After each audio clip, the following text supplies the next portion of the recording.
midweek trade, the major U.S. stock averages are trading flat. We got a handful of economic figures in the U.S. this morning. So joining me to weigh in on the action is Tim Anderson of TJM Investments. Tim, great to have you here today. It's nice to be speaking with you. Well, we got a stronger than expected ADP report this morning, and that obviously topped expectations.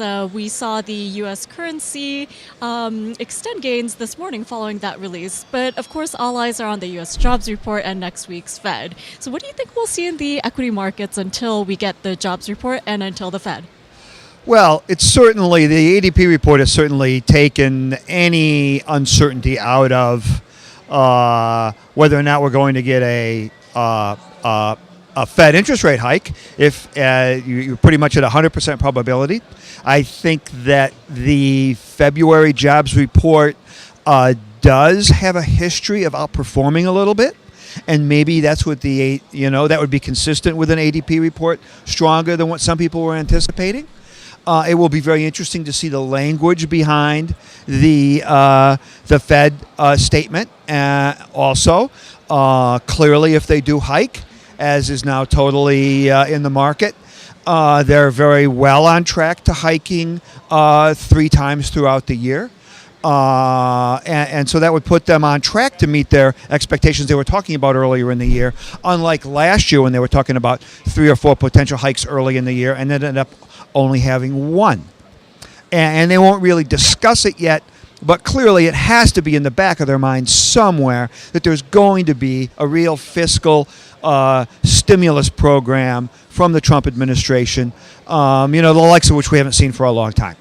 So that's certainly not going to be, that certainly is going to be some aspect of a positive for the economy.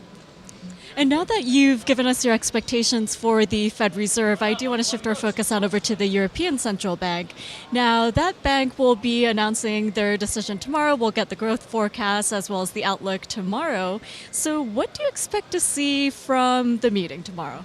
Well, that's a little bit of a wild card. I mean, in the article in the Wall Street Journal this morning, there seems to be some infighting within the ECB, which you would certainly expect from European quasi-politicians.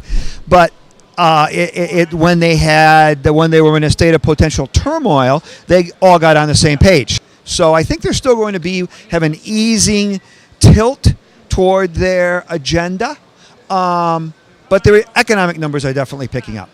Okay, Tim, last but not least, I want to draw your focus on back to the U.S. Now, this week, we've been paying attention to comments coming out from Washington, D.C., and our focus has been on healthcare, given the GOP proposal for healthcare. So what do you make of what you've been digesting so far? Well, we are definitely in an environment where you can't talk about the market independent of politics and what's going on in D.C. And clearly, one of the bigger news headlines this week was the healthcare rollout. I think that some version of it will go through. There's probably still going to be some infighting between the traditional Republican establishment and the 30-member Freedom Caucus. I think the Republicans maybe have room to lose 18 or 19 votes. There's 30 members in the Freedom Caucus. They may or may not vote entirely as a bloc. But some version of it will get passed after probably a lot of back and forth. Somebody who understands Washington much, much better than I do told me a long, long time ago that the more fighting and the more rancor there is over something, that usually produces the best product.